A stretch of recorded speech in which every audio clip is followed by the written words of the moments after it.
Bismillahirrahmanirrahim. Assalamualaikum warahmatullahi wabarakatuh. Perkenalkan, saya Nuryani dengan NIM J1A019084 dari Program Studi Ilmu dan Teknologi Pangan, Fakultas Teknologi Pangan dan Agroindustri Universitas Mataram. Kita akan masuk ke tahap pertama, yaitu definisi masalah atau identifikasi masalah. Masalah yang sering terjadi di dalam dunia pertanian, salah satunya ialah ketidakefektifan atau tidak maksimalnya dalam penggunaan lahan. Oleh karena itu, hasil panen yang akan didapatkan tidak menghasilkan keuntungan yang maksimal. Misalnya, pada suatu lahan A, itu menanam padi, palawija, dan tebu. Nah, untuk mendapatkan hasil yang maksimal.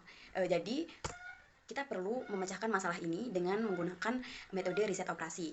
Nah, kita masuk variabel persediaan air, luas lahan, dan jenis tanaman yang akan digunakan.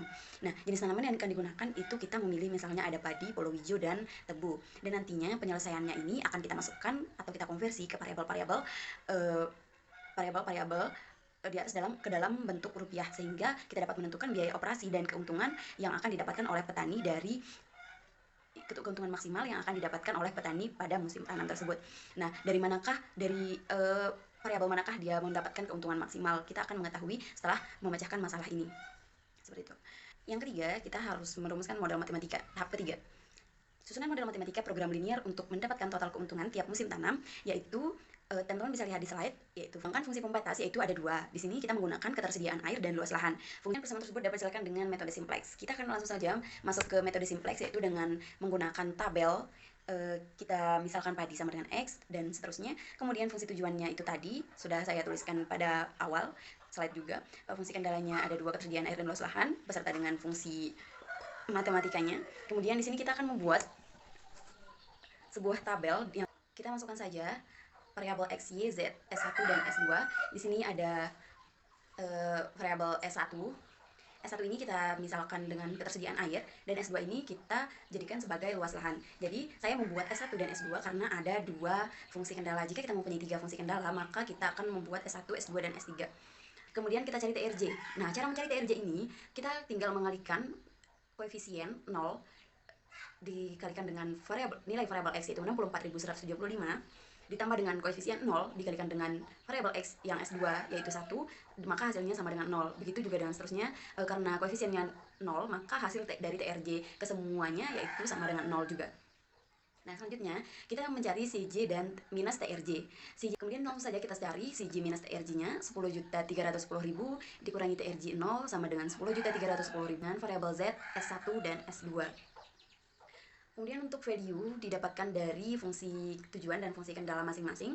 Jadi untuk menentukan K-column, kita melihat angka CJ minus TRJ yang terbesar. Di sini angka CJ minus TRJ yang terbesar yaitu adalah 58.675.000. Jadi yang terdapat pada CJ minus TRJ yang tersebut terdapat pada variabel Z. Jadi kolom pada variabel Z akan menjadi K-column. Nah, jadi untuk rasionya value dibagi dengan K-column. Jadi kemudian untuk mengetahui K-row-nya itu kita lihat dari rasio yang paling terkecil. Rasio yang paling terkecil yaitu 127. Jadi dapat kita ketahui, maka K-row-nya yaitu terletak pada variabel S2 yang saya tandai dengan warna hijau. K-column saya tandai dengan warna merah.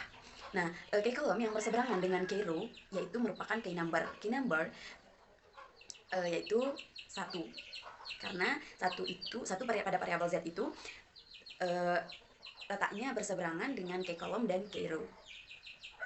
Oke, selanjutnya karena tabel ini belum menghasilkan minus, dan sedangkan kita harus mencari pendapatan maksimum yang akan didapatkan oleh petani. Jadi kita akan mengolah data ini sampai hasilnya minus, seperti itu. Oke, ini ada tabel kedua yaitu ada S2 dan Z. Kenapa S2 dan Z ini sama? Karena S2 sudah memiliki nilai minimum ya. Selanjutnya kita akan mencari S1 yang baru nih. Nah, S1 yang lama kita tulis dulu. Kemudian kita kurangi dengan Z. Kita kurangi dengan Z.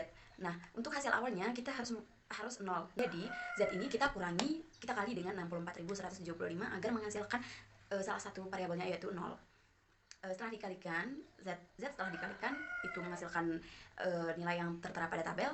Kemudian S1 baru didapatkan dari hasil pengurangan antara S1 lama dengan Z yang baru yang telah dikalikan dengan 64.175 tadi, dan menghasilkan S1 barunya 0. Kemudian ini merupakan variabel tabel yang sudah selesai. Teman-teman bisa lihat saya sudah memasukkan S1 baru, nilai S1 baru dan Z yang baru. Kemudian TRJ-nya kita cari sama seperti yang tadi, CG minus TRG juga seperti itu, dan ini sudah menghasilkan minus. Kita sudah mendapatkan nilai minus.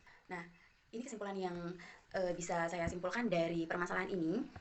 Untuk mencapai pendapatan maksimum pada masalah tersebut, maka petani harus menjual 1 ton tebu dan nantinya akan mendapatkan keuntungan sebesar 7.451.725.000. Jadi untuk mendapatkan hasil dan keuntungan yang maksimum, maka petani harus menanam tebu sebanyak 1 ton. Sisanya itu padi dan palawija. Nah, jadi sekian dari penjelasan dari saya. Nggak ada salah kata, saya mohon maaf. Wassalamualaikum warahmatullahi wabarakatuh.